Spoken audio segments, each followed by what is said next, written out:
We're coming to you Monday morning. Weird week for everyone. Content people, football fans, human beings. The holidays are here. There are football games on Wednesday, which I don't believe has ever happened or has been a really long time, other than obviously the COVID year in 2020 when we had some reschedulings and things because of teams having outbreaks. And I'm pretty sure there were some games played on some Tuesdays and Wednesdays that week, if I recall. But we have two scheduled Wednesday games. Obviously, we're recording Monday morning. You got Monday Night Football. People have 24 hours to turn around and get their lineup set for championship week. You don't get the whole week to kind of think about your lineup decisions and tinker and all of that stuff. We as content people don't get the whole week to try to give you advice. We will be back on like Friday, I think, later this week after the two Wednesday games and Thursday Night Football to talk about the rest of week 17, the Sunday games. We did that the last time you heard from us. Had a lot of fun with that. Talked about some of the sort of the betting angles, and I was really excited about those bets. I went and placed 8 official bets over at Stealing Lines. We went 6-2 this week. So talking through with Sean about all that stuff was very helpful. So be sure to tune in on Friday. We'll be talking through the Sunday games and breaking down all the key fantasy stuff mostly, but also some of the game state, game environment things that we are expecting. But today we're going to talk about what we saw yesterday in week 16, 15, 16. There's 18 weeks in the season now. Week 16. We will be talking about week 17 later in the week. How you doing, Sean? Good. I mean, we had some fireworks this weekend. Some good, some bad in terms of our personal things, but I just think it's fun to see the fantasy scoreboard get lit up. I had mentioned on the website last week that the dynasty leagues had gone really well, and that almost all of those FFPC teams, most of which were in the RV Triflex format, were in the semifinals. And it was interesting watching because as you go through all of those big performances, every time, James Conner or in some cases, Jonathan Taylor did have Taylor playing on one of those teams, but certainly Taylor, Barkley, then so many big scores. Chuba playing on one of those teams, but otherwise, you're probably playing against Chuba. Like, please have those players on the teams that are already eliminated. It was somewhat amusing in that I had most of the teams score in that like sort of 165 to 180 range, and they're either going to be kind of at the top or just below going into the final week. So one of the things that I really do like about what the FFPC has done with the dynasty is that the final 2 weeks are a 4-team all play. And so you're not going to have a bad loss in week 16 where you score a bunch of points, but you hit the one team that scores more, and it's not even a 1 week deal, right? You got 2 weeks for it, but you'd like to go into the final week ahead. I have this team with Bjorn Yang Barnett, who does some great work for us. Really awesome fantasy mind. Whereas I was watching the thing, I was like, okay, well, we hit on basically everything except for Trey McBride. Scored 229. And I'm looking at the scores, and the teams chasing us in that one, or just the teams in the pod with us or the group with us, what have you, the teams that are in the semifinals, they also had such a good concentration of the big scorers that they're not even going to be that far behind going into week 17. Looks like 2 other teams are going to go 190 plus. Now, this is a super flex format, and so you do have a lot of guys in the lineup, but those are still big scores. And, no kicker, no defense to kind of, add some non-fantasy-ish points to it. You could be in a situation this week in your fantasy semi where you score 200 points and lost. Yeah. No, I mean, there's a lot. It depends certainly on the format, but there's been a lot of scoring sort of across the board. As you're talking through that, I was thinking about some of my other dynasty leagues as well. We are competing against each other, Sean, in the playoffs in a dynasty league that we did an auction. I want to say in 2020 because it's called the Quarantine Auction League, and it's a 3-week all play. And I was just behind, I think, first place in week 15 points. And so as you're talking through that, I went and clicked on that. I think the first place in week 15 points was Davis Maddock. I think I was a little ahead of you. I think I'm going to be behind you now because as I see this week's scores, you put up 223 in that league. I put up 182. So that's a best ball format. I'm hoping that I'll still be in shouting distance for week 17 behind just whatever you. happens, we hope that Davis didn't score that much. Yeah, he's at 158. So hopefully just Davis can't win is your well, take? no, I mean, what I was actually thinking, but I got confused in my head for a moment. Amico has been doing very well in this league. Yeah. But it sounds like maybe a little bit of a bad run in the playoffs. He's tanked in this league. I don't know. He's traded off all his assets and has future picks now. So he's not in the finals this week, but this year. But yeah, he has a couple of the championships since 2020. But yeah, Davis looks like Davis has Josh Jacobs tonight as one player to add to his score, but he's a little bit behind. I think you're going to be in the lead going into the final week in that one as well. I can't remember who the fourth, maybe there's 5 teams. I can't remember exactly the format. It's a fun format. You get into the final. Leone did a fantastic job putting that one together. Yeah. Yeah. No, I mean, it was a fun week. The bummer, I guess, if you're,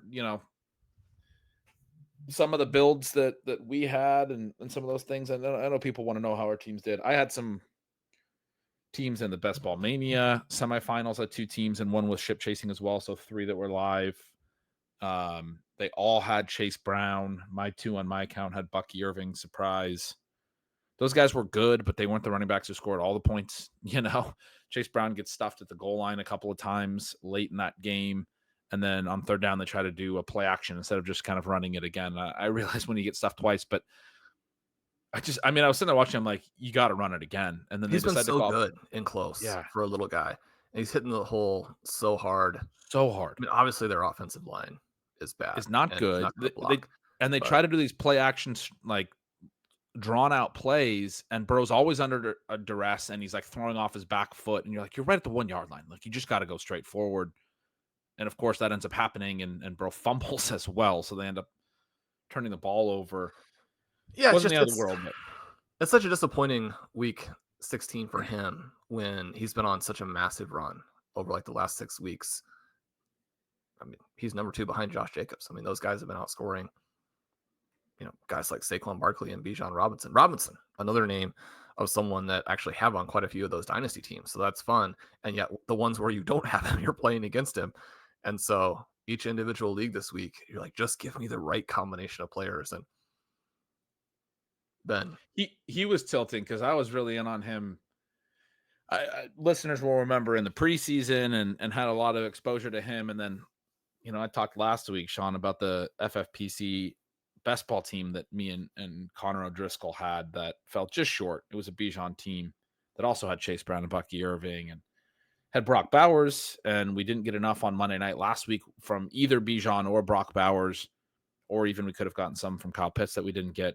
And this week, those guys both have these ceiling games. We have Brian Thomas on that team who has another ceiling game.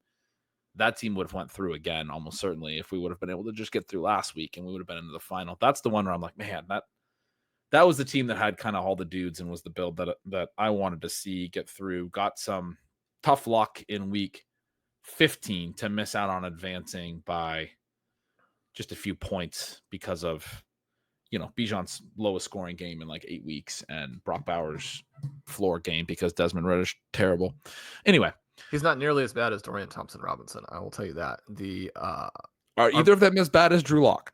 I was going to say one of the nice things is that our great friends Connor and Colin O'Kelly, O'Kelly? Yeah, I had to throw a little bit of extra Irish onto that for him. I love it. Be an O, right? Colin will get a kick out of that. Yeah. They're going to get through with their BBT team this week and be into the finals. That will be so exciting. Oh, awesome. as long as we dodge that massive Josh Jacobs game, which, people who wanted to dodge the gigantic Jamar Chase game a couple weeks ago did not. That worked out in our benefit. It doesn't always work out to your benefit, so we'll see what the Packers are able to do tonight. But obviously, so much of this is just informed by fantasy, and we did bench Jerry Jeudy everywhere. But it's my understanding that NBA teams are occasionally penalized if the product that they put out on the court is so non-competitive that it violates sort of the basic premise of competitiveness in professional sports. As I was watching the Cleveland Browns and New York Giants play this week, I felt like there needed to be something in play for the NFL where if your team did not roster backup quarterbacks that were inside like the top 100 quarterbacks in the world, that you would sustain some penalties for what you are doing to the integrity of the league and the quality of the product.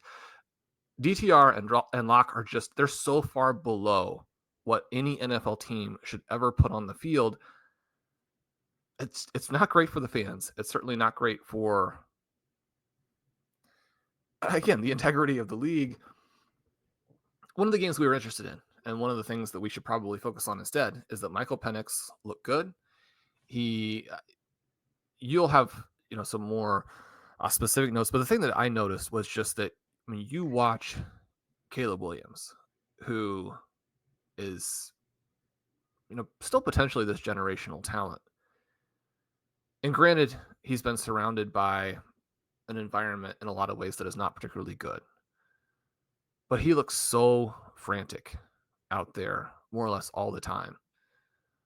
One of the things that you potentially do get a little bit with quarterbacks like Michael Penix and Bo Nix, who were in college for so long, is you probably don't have nearly the ceiling that a player like Caleb Williams and certainly Drake May, who did some fantastic things and at least, one or two egregious things against the Bills. But man, Penix looked so composed. He looked, and the thing that's frustrating is that the Giants are arguably even worse on defense than they are on the offensive side of the ball. So you're like, can we evaluate him in any way against the New York Giants? And there's no pressure on a play-to-play basis, and there's no pressure globally because the Giants are so non-competitive. And yet, Caleb Williams on the 100 out of a 100 on the frantic scale, and Michael Penix would be a 0. He looked totally poised.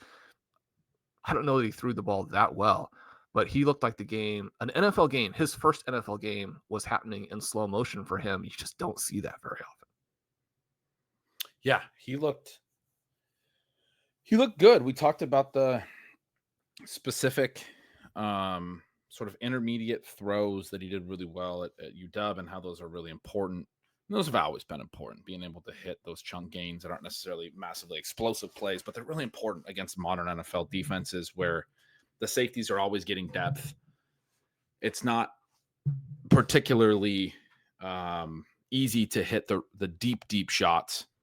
And so you run these different routes around the first line of defense and zone defenders, linebackers in the middle of the field. We've all seen these plays, right? The crossers over the middle, the out patterns, I mentioned last week, the hole shots between, a cover 2 cornerback and the safety coming over the top on the sideline. We all know about that little weak spot in cover 2 that, isn't always necessarily there, but can be there. You got to be able to make those types of throws.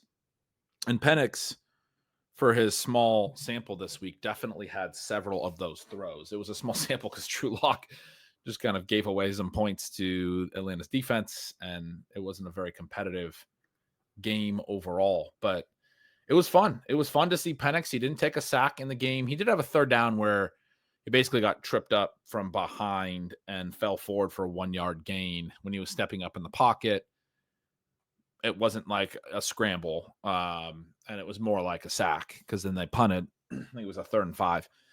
And, we talked about how he doesn't necessarily scramble. What was, I think, at least mildly exciting was a little later. You had a 2nd and 14 where there was nothing available for him downfield, and he stepped up and did scramble. And like you it's not that you like literally never saw that in college, but you really rarely saw it. He didn't scramble very much at all, and he ran a really great 40 time and is athletic. It's like a 4.5 something for a quarterback is a really strong number. So to see him be willing to step up in the pocket, he only scrambled for like 5 yards and slid quickly, but to turn, a 2nd and 14, to understand situationally, a 2nd and 14, there's nothing available downfield. I can throw this ball away. It's 3rd and 14, or this is the spot where I got to be able to step up and scramble for 5 yards and give my team a 3rd and 9. And they didn't convert it, but a 3rd and 9 is a massive difference than a 3rd and 14. That's an important play for a quarterback to understand. Look, I got to go get these 5 yards, or hopefully more if you have that opportunity. It was nice to see him being willing to step forward and go and do that. But yeah, I thought he played well. He just didn't drop back a lot, didn't have a lot of passing volume in this game. I saw some of the EPA per play numbers, or maybe it was total EPA or whatever, that had him like right there in the top 5 in the league for this week in terms of the league's quarterbacks. It was quarterback EPA per play from our guy Kevin Cole, formerly of RotoViz way back in the day. Jared Goff led the league. You were telling me some Jared Goff propaganda before the show. We might have to discuss him a little bit later.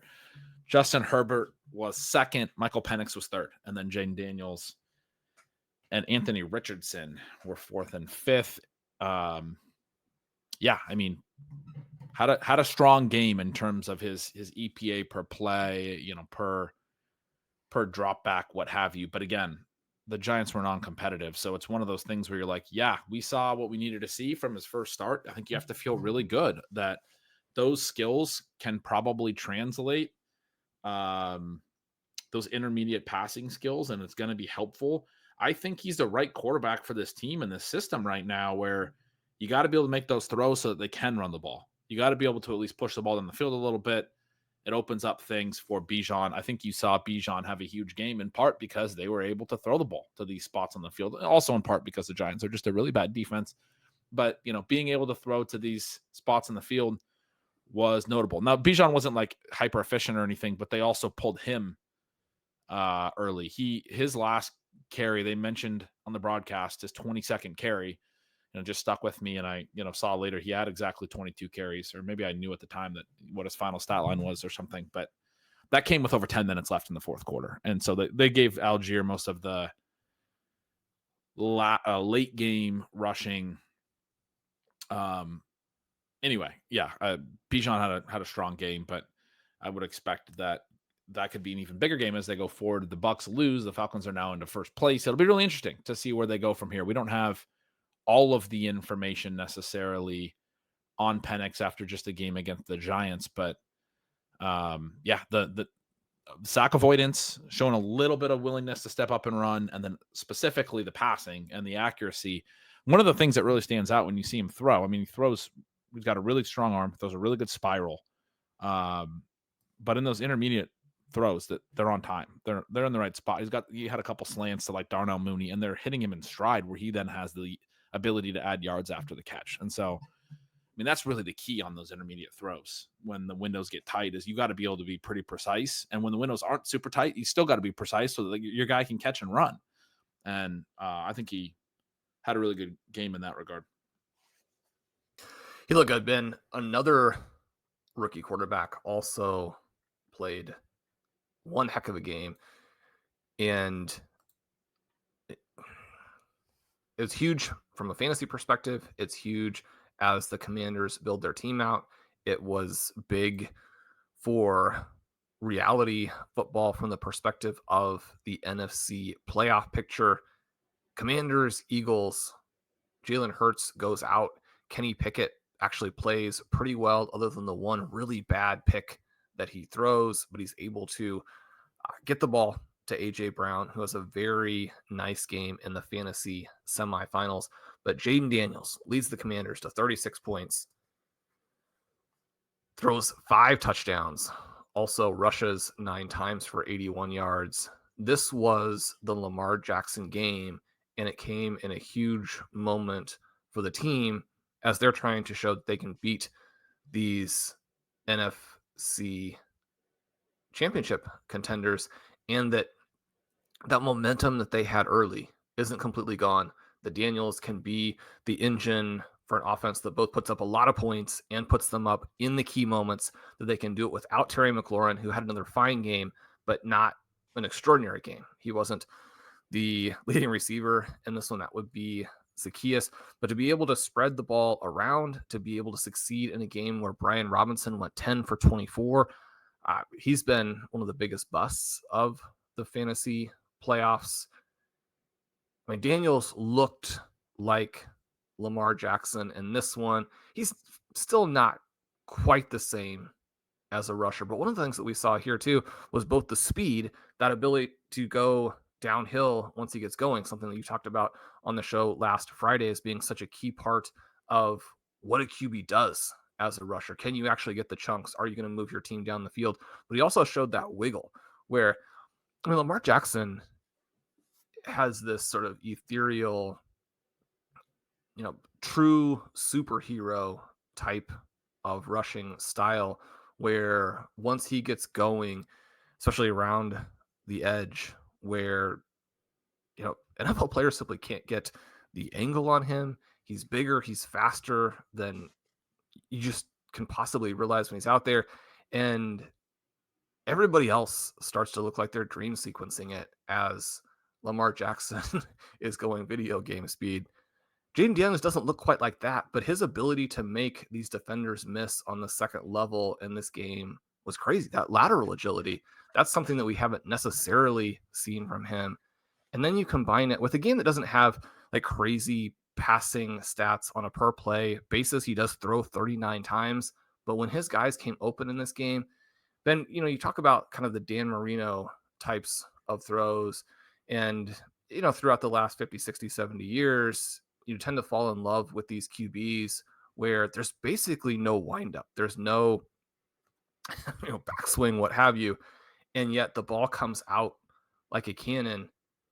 I mean, some of these touchdown throws, some of these throws into the small windows in the middle of the field at the second level, he sees the guy and the ball is gone, and then it's a frozen rope. He was awesome.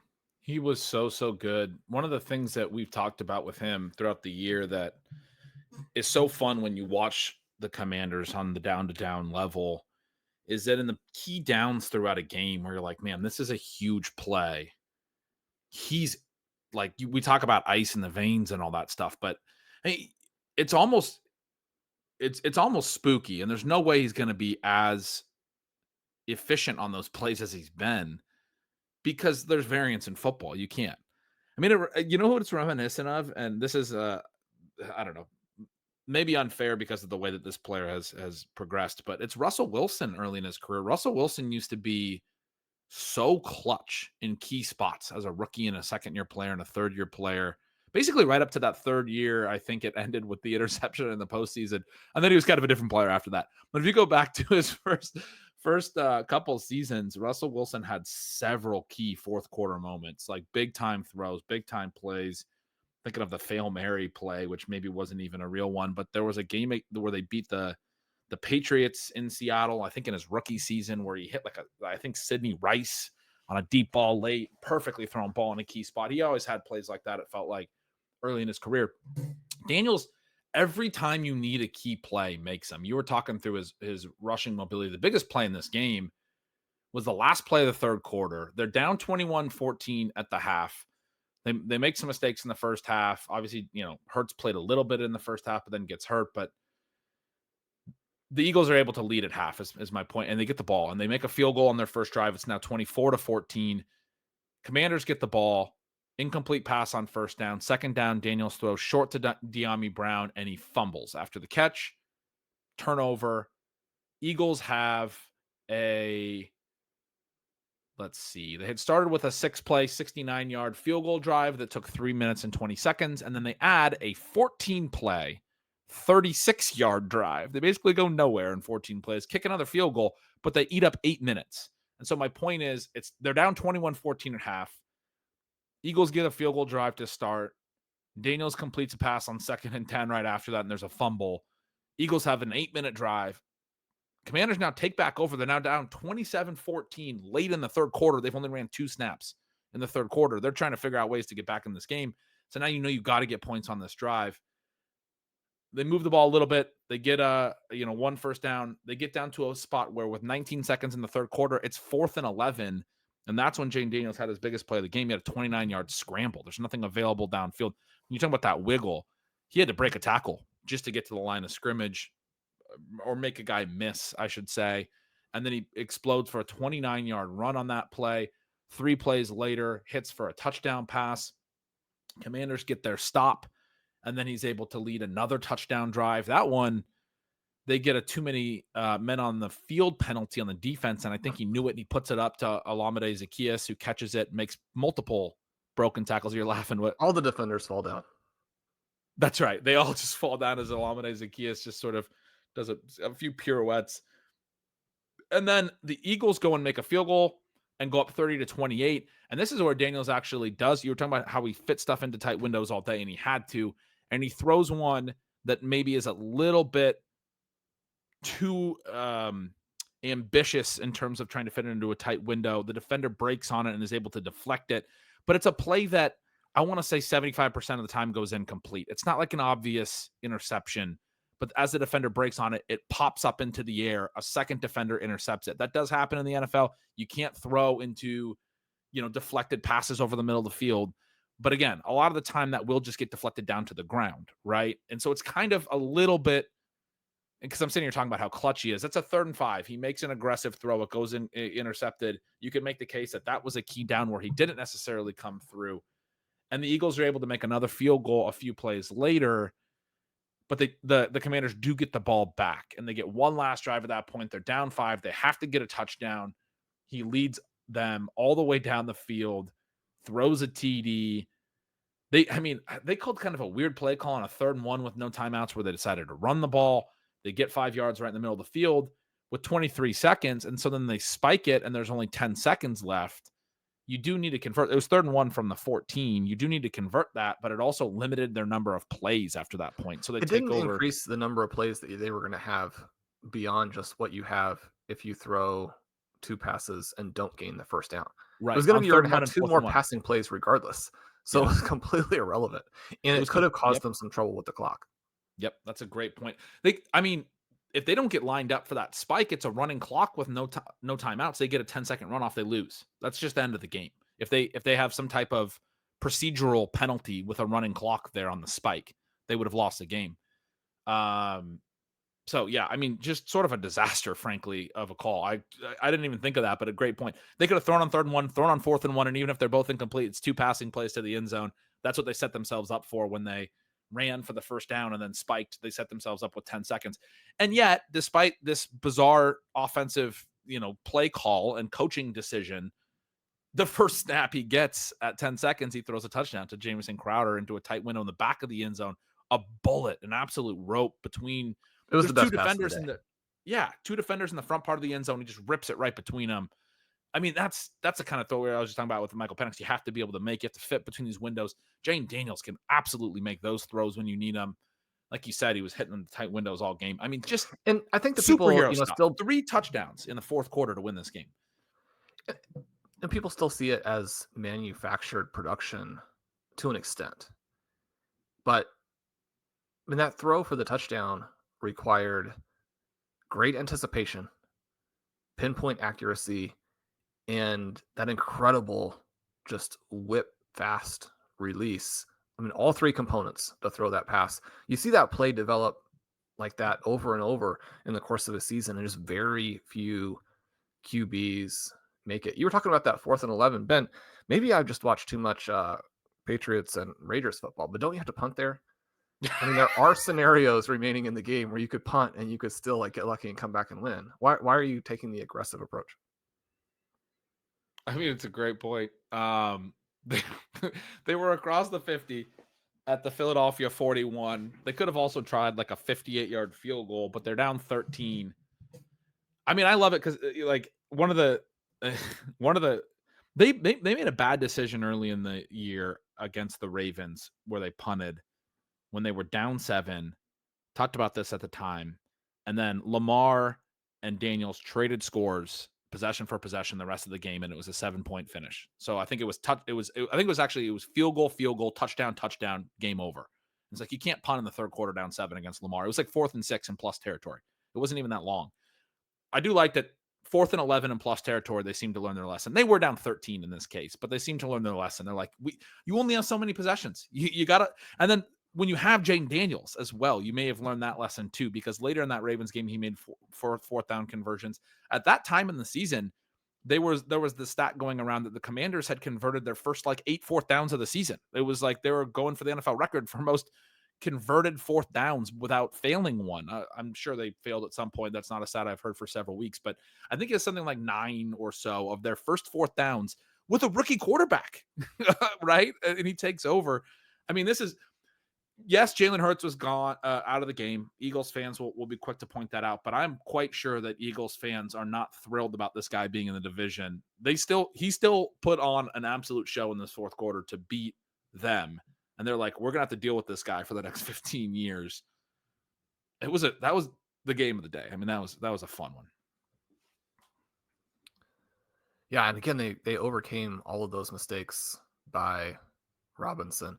We were just talking about the fourth down. I mean, Robinson got stuffed at 4th and 1 to start this game out and set up the Eagles with good field position. And then in addition to his struggles running the ball, which are not a surprise against this elite Philadelphia Eagles defense, but he fumbles twice. You get stopped on 4th and 1, you fumble twice. You've had an apocalyptic game, and yet Jayden Daniels and the Commanders are able to overcome that. It is, it does give you that tiny little bit of what if, where if Daniels doesn't suffer that chest injury midseason, then he's potentially in the mix for MVP. Certainly, he would be a guy who is closer there to Lamar Jackson in terms of quarterback fantasy points per game. He's probably number 2 overall. That's a great return on where he was going in fantasy drafts, and he comes through in arguably the biggest week, pushing you from the semifinals into the finals. Yeah, he was fantastic. Let's talk about Goff. You want to talk about how good he was? We're going to talk about another fantastic player. That Lions-Bears game we were excited about. It did have plenty of scoring. Caleb Williams came through with some good plays. It's interesting because the last time they played on Thanksgiving, the Bears did absolutely nothing in the whole first half, and they basically needed everything to work out, fortunately, in the fourth quarter. We're just talking about the Commanders game. One of the reasons they're able to come back in that game is their defense does get those stops and hold to those field goals in the second half in some key spots. That we know that about football. Like if the stops don't come, if the possessions don't necessarily work out a certain way, the final minutes of the game can be a dud for fantasy, or they can be like super exciting if they do work out a certain way. You can get a ton of scoring. Like we were talking about on last Thursday night, Sean Payton's punt decision, it just basically killed the final 5 minutes of that game. You wind up with a big Gus Edwards play for people who had him, but the Chargers had a touchdown drive coming back, and it sort of prevented all of the scoring, because even if they go for it and don't get it, the Chargers are on a short field, and then the Broncos are in a situation where they maybe are more frantic coming back. And so this conservative play, one conservative play in a spot like that can really kill the sort of the final 5 minutes of a game. My point is, for the Bears, the first time they met in Thanksgiving against the Lions, they needed everything to kind of go right, and they had a bunch of frantic possessions late that allowed Caleb to put up some numbers. They ended up having the whole botched late game situation where they didn't get the field goal attempt, but they could have been even an overtime there. But there was at least some second half scoring after they were shut out in the first half. They had like 20 points in the second half. This game was sort of the opposite, is my point. We get the Bears actually looking decent early in the game and moving the ball a little bit and scoring some points. And Caleb, I made a note as I was kind of going through my notes. Yeah, this game was 27-14 at the half. It ends up 34-17. So there's 10 total points in the whole second half. There was no points in the fourth quarter. This game actually just got boring late, but there was still a lot of scoring overall. But the first half, 27-14, a lot of scoring in the first half. The Lions do get up to a big lead, but Caleb makes a lot of really good throws. I had in my notes that he probably had 5 or more 20-plus yard passes in this game. One was a catch and run to a Dunze, but several of them were, again, these balls you got to be able to push down the field in the current NFL that we've talked about. He hit DJ Moore on an in-breaking route right before, a safety came down and hit him. And you can talk about, that's one of those throws where you're leading him into a hit. I mean, I'm sure Moore wasn't thrilled about it, but at the same time, he got the ball on him. He made the catch. I'm sure Moore also appreciates that he had an opportunity to make a play. He hits Keenan Allen on that throw between that cover 2 safety and the cornerback and the safety up the sideline that we've talked about. Caleb misses that sideline throw a lot this year, has missed it 3 or 4 times where he's had a player running free up the sideline for a potential touchdown and he's overshot it. Hits Caleb perfectly in stride, 45-yard touchdown right before the half. He hit a Dunze on a downfield throw where I thought Dunze made a pretty strong play on the ball. We've talked about Dunze a little bit. I've talked about not necessarily seeing what we saw at UW from him in the pros, like we were just saying favorably about Penix. We did see what we saw favorably from Penix at UW in his first game. We haven't seen a lot of that from Dunze. He's also had a really high off-target rate. There's some reasons to hope that things could turn around. He was responsible for a fumble on a big play in this game, and then probably for another one on an end around that got charged to Caleb Williams. So he didn't have a perfect game by any means. But the play I'm describing downfield late in the game was sort of a contested play where he made a strong play on the ball. I was like, I think it was a 4th down. I was like, those are the types of plays that he consistently made at UW. But I thought Caleb threw the ball downfield really, really well in this game, particularly relative to the way he's played.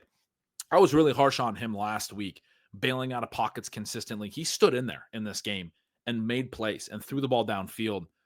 I was very harsh on the coaching and said that he needs somebody in the building to tell him to really focus on this coaching point. I talked about a whole analogy of it's like a ship that's got off course and needs to be steered back on course. Just look, we need you to focus on this particular thing. I don't know if that was a talking point internally or if he just played a better game or what, but he did look more on course for me. And I thought that was really exciting. He was standing in the pocket. He was willing to rip some throws downfield.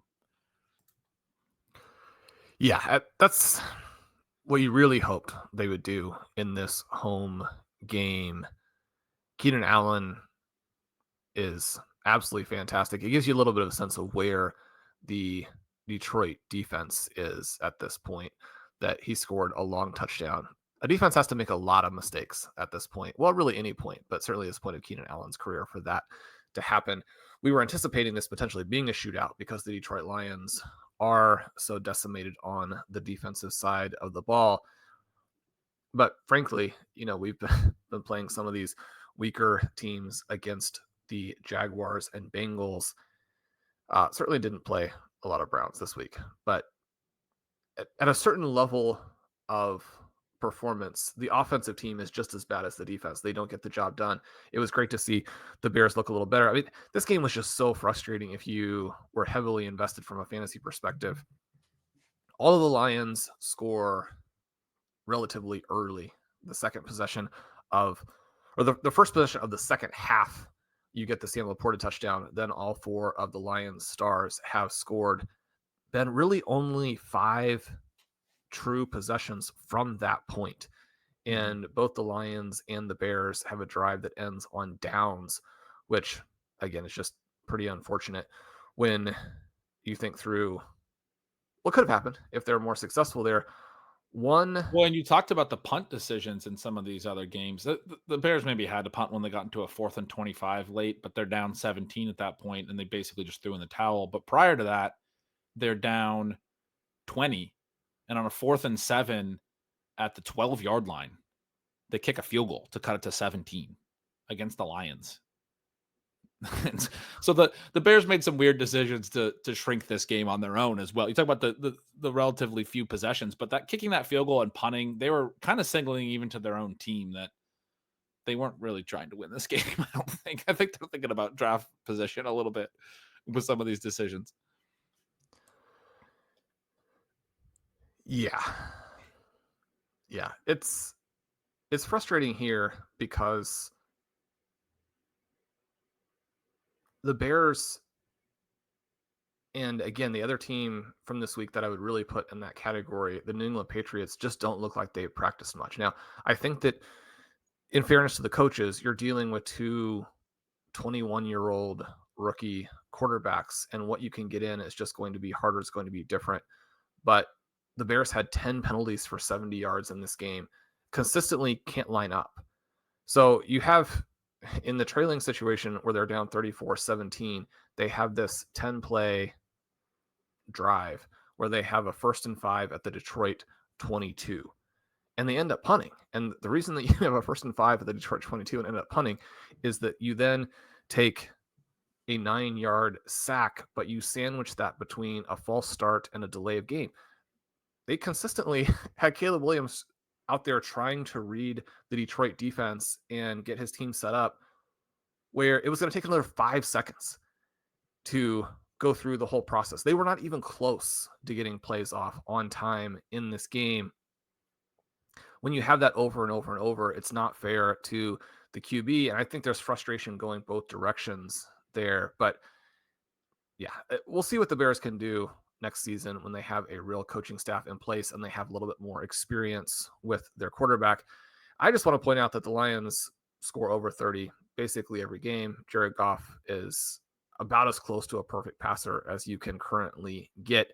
He throws the best pass of his career on an 82-yard touchdown to Jameson Williams, where Williams basically, he dusts the corner about halfway through, and then as the ball's in the air, he's separating from the safety, who at that point is just like, Jameson Williams is too fast. Like, I didn't think Jared Goff could throw the ball this far. If Jared Goff can throw the ball this far, it's an 82-yard touchdown. That's just how the play's going to work. And it was. You have a drop by Amon-Ra St. Brown on the play where Detroit turns it over on downs in the second half. If you don't have that, then they go in and they probably score over 40. Gibbs looked good, but it was one of these where, Ben, we talked about how they were set up for a 40-point game. It was set up for the kind of game that Jonathan Taylor had. Didn't get that, right? He was involved in the passing game. That's something to really celebrate as you think about what the future is there. He looks so good as a receiver. He also did get quite a few consecutive carries after he was ruled down at the 1-inch line on a longer run down there in the red zone.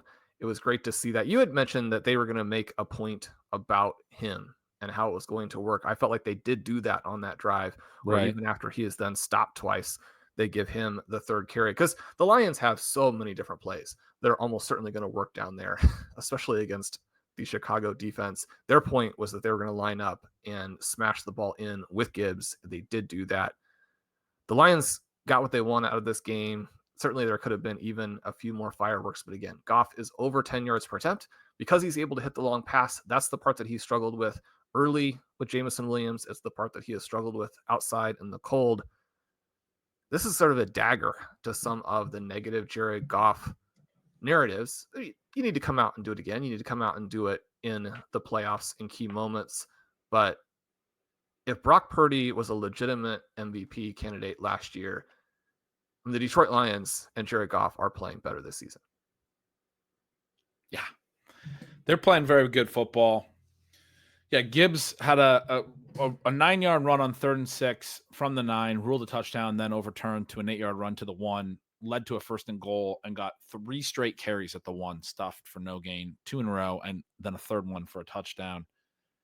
That was his only TD. I was talking about a 4-touchdown game in this one. Goff throws 3 touchdowns. Laporta scores on a fake fumble play. They have a new trick play every week. I talked about they're showing stuff. But they've shown so much stuff at this point. Was that?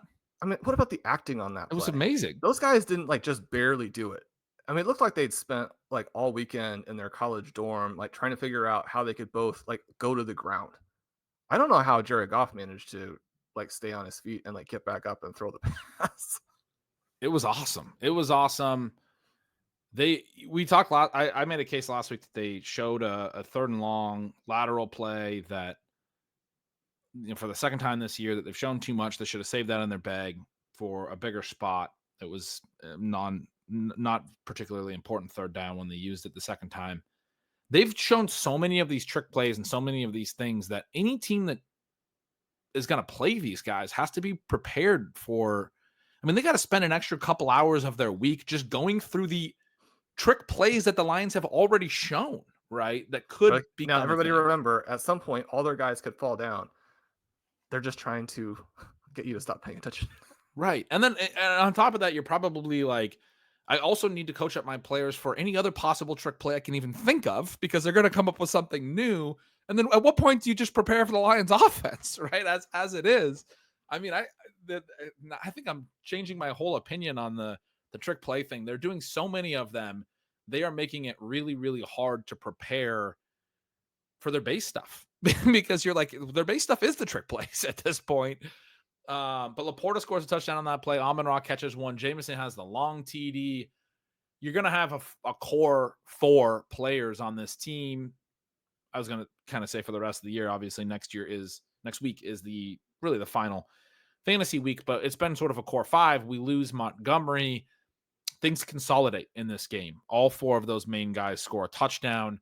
You mentioned Gibbs gets a little bit more work in the pass game, winds up with 23 carries, 4 catches, 27 touches. They use a little bit of your guy, Jamar Jefferson. They use a little bit of Craig Reynolds, but only enough to like spell Gibbs. He was very clearly the lead and the heavy workload guy. Amon-Ra is going to do touches, 2 passes. Oh, so yeah, Sayon Vaki had a couple catches as well. Obviously, Amon-Ra is going to have a little bit bigger game at some point. It was exciting to see Jameson have the bigger game. But yeah, these guys are going to be everything in Detroit a little bit more condensed. They're going to score points a little bit more condensed. Laporta, to me, is the one that's, he only has 4 for 43 in the TD, the 21-yard TD. Without the TD, not much going on, and that was a trick play. He's the one that's not quite as involved necessarily, but that to me just means that the other 3 are, really hyper concentrated, I think, in terms of what this could mean going but who's forward. moving back up, and he was someone who had a nice projection this week in the GLSP, and I did put him in on a key team ahead of Irving, and so then you're in a weird situation where, like, I hope Irving has a huge game. I hope making that move didn't kill it for the team where you make the switch. But basically, both guys, I think, were set to score. Irving had still some concerns about what the workload might be. And Laporta, I mean, the 7 targets there with tight end premium, if you're playing in the FFPC, he's very swiftly moving back into the case where even if you're loaded, this was a team, it was the 229-point team, right? And had Irving on the bench. I mean, Laporta now, again, looks like a guy who's going to be a high-end tight end 1 for a decade. Yeah, no, I mean, I do still feel that he's a very, very good player, and agree with you there that he's definitely improving. The way I would describe it is it just goes to say how high the ceiling is for Gibbs and Amon-Ra, and even I think Jameson. That the point I was trying to make is he's a slight half step below them, but still I think strong for a tight end. I think you said that very well. Oh, we want to talk about Minnesota and Seattle. We talked a little bit about that game on Friday. And it's, a rainy game in Seattle a little bit. Another one that is kind of not as exciting down the stretch as it was early, but we do get the early points. We get the early scoring. Justin Jefferson does hit for a long TD late, which ends up being his second one. Early in the game, Jordan Addison making some big plays. He only ends up with 5 catches for 35 yards. But, I mean, I feel like all those were right in the first couple drives and really kind of setting the tone. He continues to be, I mean, just an emerging talent, I think. It's so, like, hard to talk about it in relation to Jefferson, because Justin Jefferson is Justin Jefferson. But those 2 guys are not on par, but on a specific tier of this is what this offense is right now. It's what it's going to be in 2025 and going forward. They have these 2 wide receivers that are going to be a dynamic duo, and it's going to be Jefferson 1, but it's going to be Addison 2. Like, he's good. He's a really, really good player. He'd be the number 1 on a lot of teams around the league. Not a massive game here, in part because Jefferson does take off and take over, and he's that good. On the other side, talk about who's the number 1. You said last week you do think Jackson Smith-Njigba is going to be the long-term number 1 for Seattle. Watching this game, I mean, DK Metcalf on any particular rep has the potential to look like one of the best wide receivers that's ever played. Like that particular rep can be one of the best wide receiver reps that's ever been played in the sport because he can just be so dominant on any particular play. But the way they use him on the outside, downfield, vertically, he's not necessarily a really fluid route runner in those things in terms of all the nuances, but he's obviously gotten better at that over the years. He's very, very good after the target and with efficiency. I'm not trying to take anything away from DK Metcalf, and he's going to have big efficiency numbers, but it's harder to get the ball to these outside receivers naturally. It's as JSN has emerged, it's become clear that it's a lot easier to get him the ball. He gets 12 targets in this game, 8 catches, 95 and a TD. They are able to throw to him downfield. He makes a really good catch on a play downfield, but he also, in the middle of like 3 defenders, he also is making a lot of catches underneath and in the short area where he's really smooth and adept and certainly better than Metcalf in those types of areas. Talk about targets that don't travel 10 yards. You'd rather have Jackson Smith and Jigba running those routes and catching those passes and doing some of the stuff after the catch. As good as Metcalf is, it's just not really his elite skill set. And so anyway, when you think about next year, I was thinking about like ADP next year. I wonder if Metcalf will still be going higher. I would definitely be willing to take JSN higher. He's going to probably earn more overall volume. Maybe Metcalf's going to be more efficient per target. But yeah, 12 targets, 8 catches for JSN. Metcalf, 7 targets, only 3 catches, 1 TD. It's a decent game, but not an incredible game. We also get Kenneth Walker really dominating the backfield in this game. No carries at all for Charbonnet. 1 carry for Charbonnet, 2 catches. They used Kenny McIntosh in a key drive in the fourth quarter. Clearly, Charbonnet not as healthy as was sort of led on with the captain comments and all that. Walker only 8 carries. They barely run the ball, but he does catch 8 passes. He's pretty clearly the lead back in this one. Fun game. I mean, these are 2 fun teams. What do you think about that JSN performance? He looked really, really good. The combination now of traits that we see emerging are much more similar to what he demonstrated at Ohio State. One of the things in, probably spending too many words on him over the past couple of off seasons, but the element that I really wanted to hammer home is that this is not a one-dimensional player. And it's a small player, but it's not an unathletic player. And we should see a multifaceted skill set and athleticism as we go forward.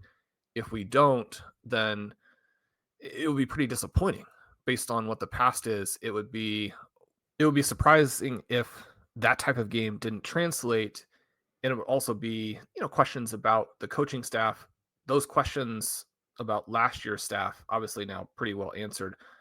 This year's staff, Ryan Grubb has still had some things that he struggled to accomplish. But again, I think back to last week after Geno Smith went down and a window into how well Geno is playing with that sharp contrast. And then in this game, you get a beautifully designed touchdown to JSN, which is mostly on the scheme.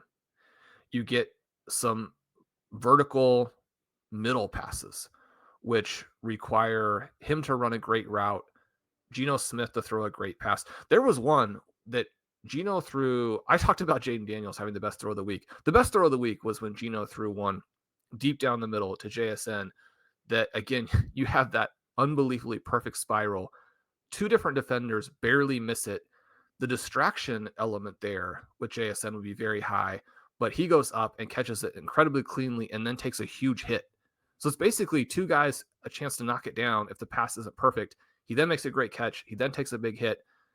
Then you had some run after the catch from him in this game. You had a short pass on like a 2nd and 8 where he catches it for like a 2-yard gain, has a defender right in front of him, decides he can't beat him, and the defender is surprised when he squares him up and runs over him. Gets to where it's like a 3rd and 2 as opposed to a 3rd and 5 or 3rd and 6, completely changing what you have available for the rest of that play. When you think about different situations this week, I mean, there was one where Josh Downs runs out of bounds and saves himself. Probably smart with the situation there where you already have a first down. You're down there. around the 10-yard line. You're coming off that serious shoulder injury. But there are situations within a game where you do want even a small receiver to go ahead and change what your third down play is going to be.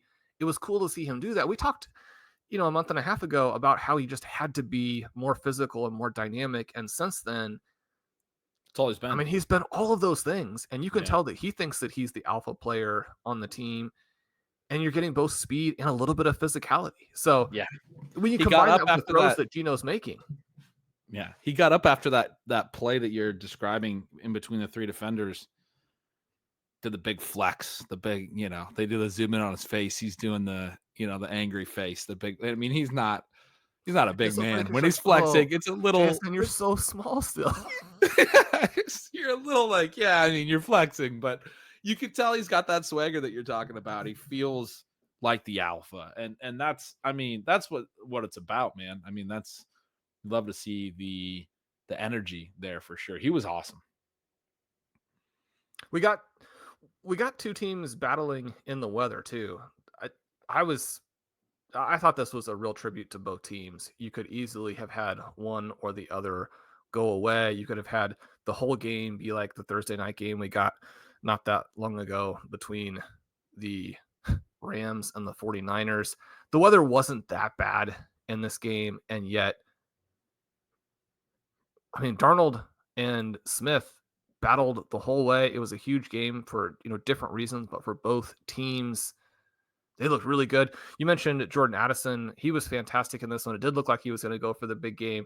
He did have a potential long reception that would have been very tough, but Darnold had managed to sneak it in over the top of the defender who's kind of interfering with him. He doesn't come down with that one.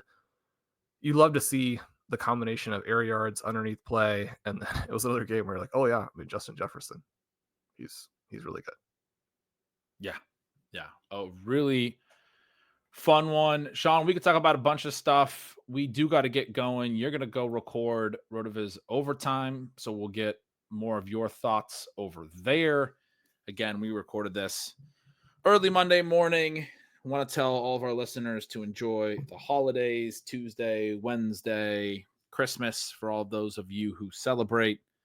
It'll be a fun couple days. Enjoy. Hopefully get everything you need on Monday night. If you need anything, or if you're in the final, you get everything you need on the Wednesday Christmas games, the Thursday night football game.